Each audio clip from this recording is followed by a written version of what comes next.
Baruch, my dear brothers. Baruch. Let's make a bracha. Baruch to Yavi,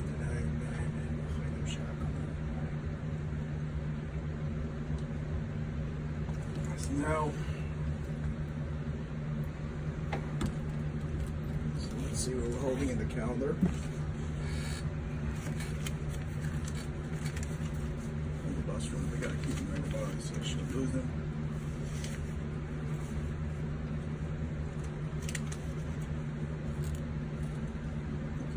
Here.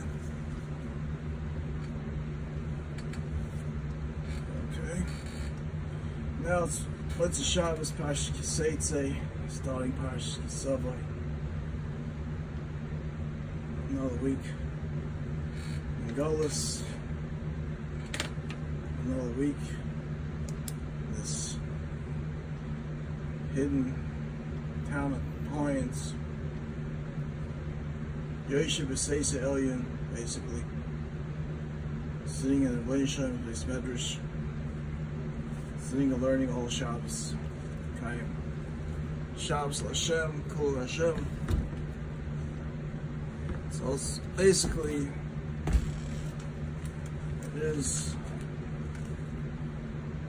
the 13th of Elul, starting the 14th of Elul actually already.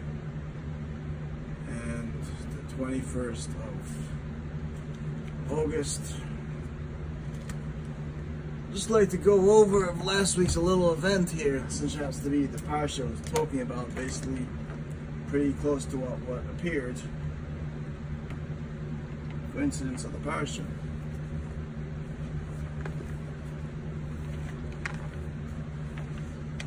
Big coincidence of the parsha. Nobody takes to pay attention what really goes on in the Torah. Besides some very few Yidden in the world. I had to be one of them.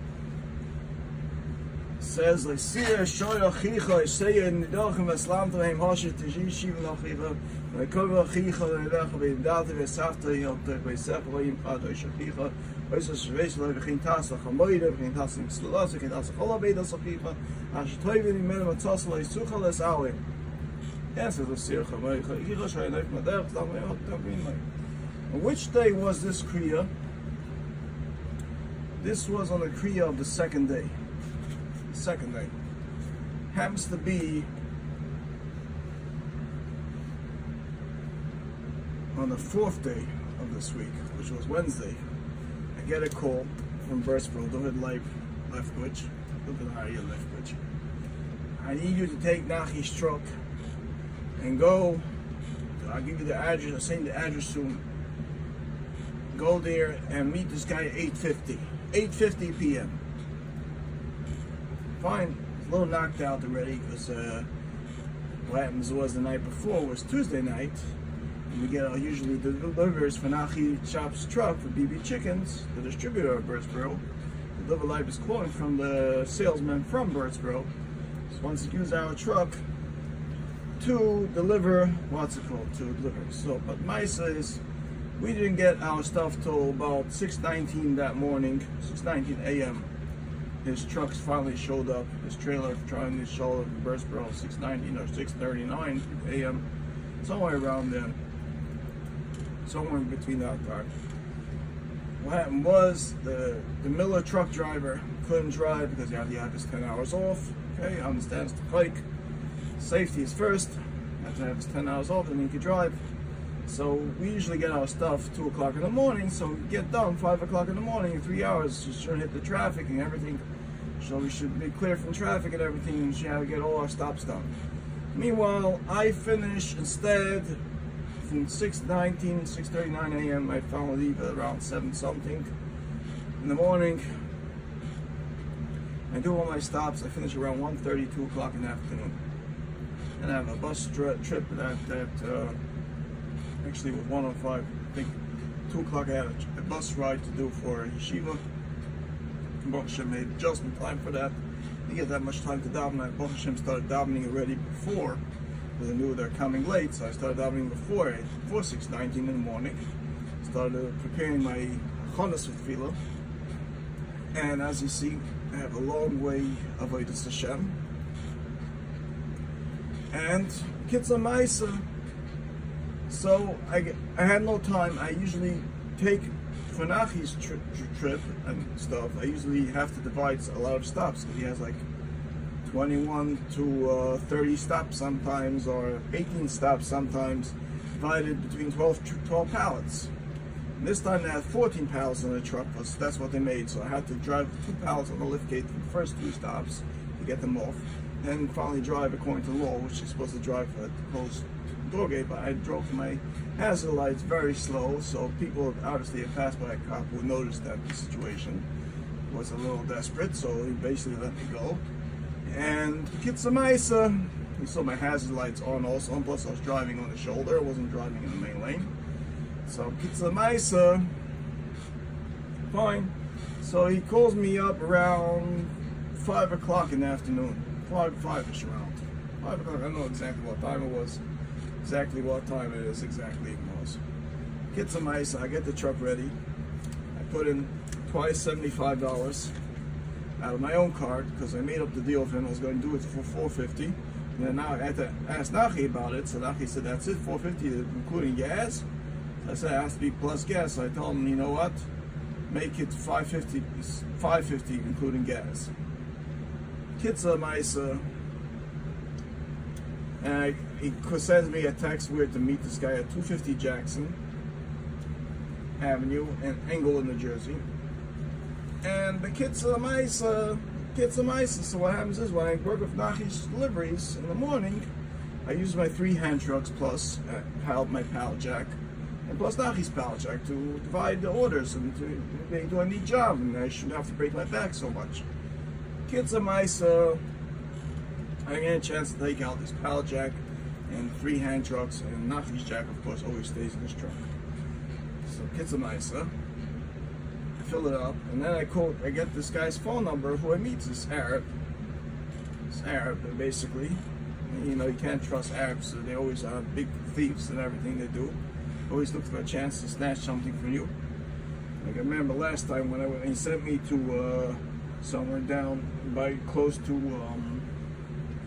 Trenton, not close to Trenton, close to who knows where, off the exit 7 of the turnpike, somewhere around there, to a place. They tried to snatch my other pallet jack, and I had to make sure to get that back on the truck. So I watched everything they did. So they tried to snatch it over there. So I noticed they're not trustable people. And besides for that, when I went there was already these mamzerim for Lakewood that mashmutz me to them, called them up. They said that someone gay is coming there, someone novel is coming there, and they should look at me like that. And they do that to every place where I go. They spread rumors that I'm gay, and that's what I am. And they constantly spread rumors. This is the Lakewood Scoop, and this is Berkowitz from Lakewood Scoop, and this is Hassenfeld that's doing this, and this is Appel that's doing this, my ex-father-in-law, and his son, ex-brother-in-law, and this is, of course, the Ungers are doing this, and all the Erev, they're constantly spreading rumors, bad rumors about me, and of course they set it up again this time where I should meet them at Jackson, that they should sort of like bully me around, because I'm such a type of person which is totally las, which is shevro, it's totally sheker, fraud, shenkamai, which they always deal with, these people. They're constantly dealing with fraud. So they tried to set me up again. And Kitzamaisa, I got the message from the Bnei Shalom, and I knew it was going to be a long night if I would go. And I was very tired out from before, so I didn't get a chance to take off my jack and my hand trucks yet. So I figured always going to take the truck. Meanwhile, I put in already $150 of what's called. And then I call up this person. He says it's going to be there $950, not $850. So I said, show him. And he asked me to have people to pull out the meat. So I'm going to go schlep the meat out of the truck also. That's how you're going to meshuvah the towel for the Leiblash Quiz. Okay, fine, no problem. Okay, this is what you are, a salesman in Birdsboro. You're going to shtup a Talmud Chacham to do such work. Very nice. So Kitzamaisa, I just fell asleep. I told him I can't do the trip. Cancel. I said cancel myself. Meanwhile, he found someone else to take the truck. I just took off. His name is Leibish Gelb. He just jumps on. He doesn't know. He's coming after a full day driving a Kodesh bus. And he figures, you know, it's going to be an hour and a half, 20 minutes. And meanwhile, it's 2 hours till he gets there. And he schleps until who knows when. He comes back here 10 o'clock in the morning, Thursday morning, 10 o'clock, 11 o'clock in the morning, Thursday morning, and he didn't even accomplish the whole job that was supposed to be done. Meanwhile, I go there 9 o'clock in the morning to plug in the jack to get to repair Nachi's truck for Thursday night. Thursday night, with the kids on Misa, where's Nachi's truck? It's not there, so I call Nachi. I said, I don't know where it is. Meanwhile, I call Benny, so it says Gelb has it. So I asked him, what's Gelb doing? I asked Nachi, what's Gelb doing with Nachi's truck? So, I got to take care of it. I get my jack off. I got to get my pallet. The pallet jack has to be used by Town Appliance that day. It has to be used. My hand trucks have to be used by me for my deliveries. So kids on Misa, nothing doing.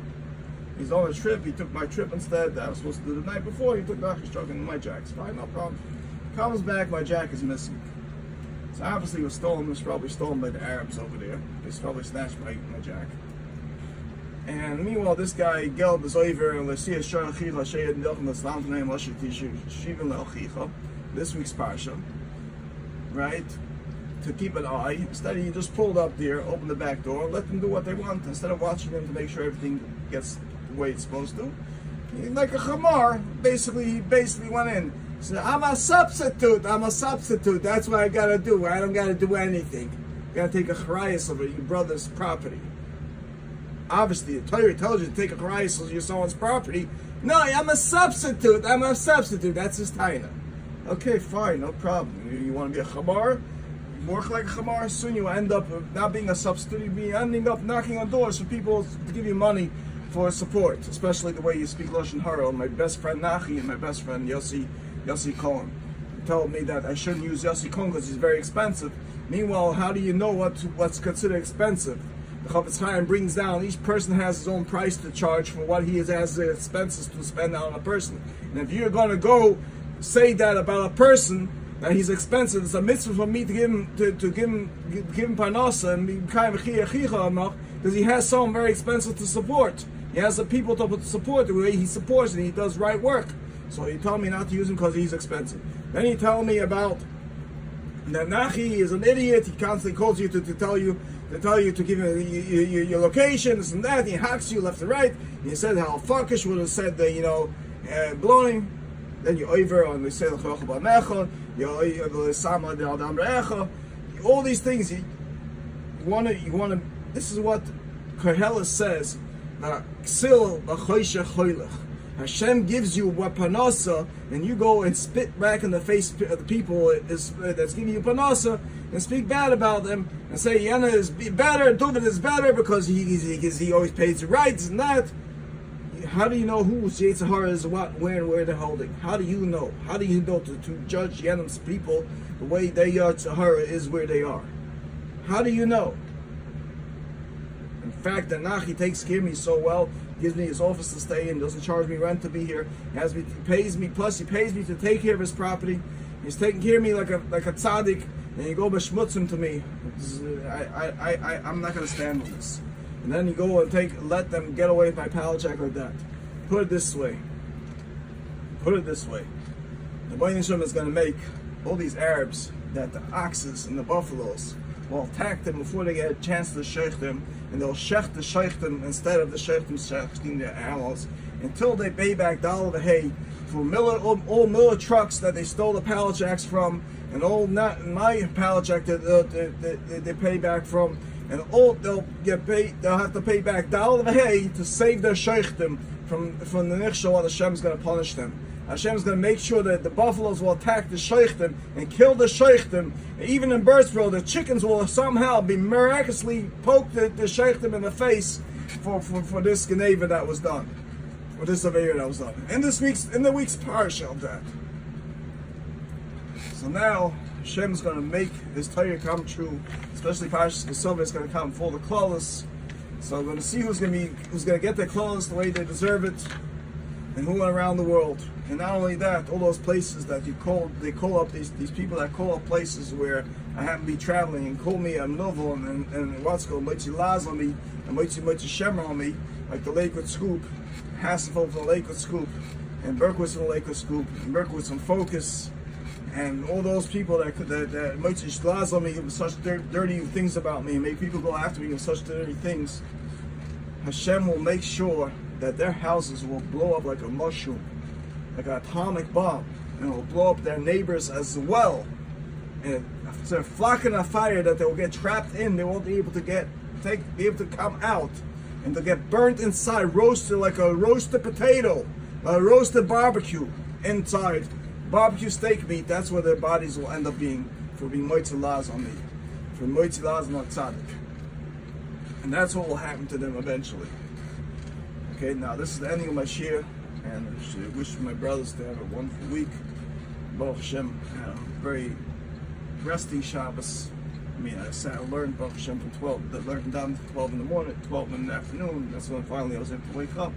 So I had a very hard week, and I wasn't feeling well much Friday night. Baruch Hashem, feeling much better. But you know, for those who cause me all these tzaras that I'm living here in this situation, Hashem will make sure to burn their wives and their children in front of their eyes for what they've done to me. Kol tov, my dear brothers, and have a great and wonderful week.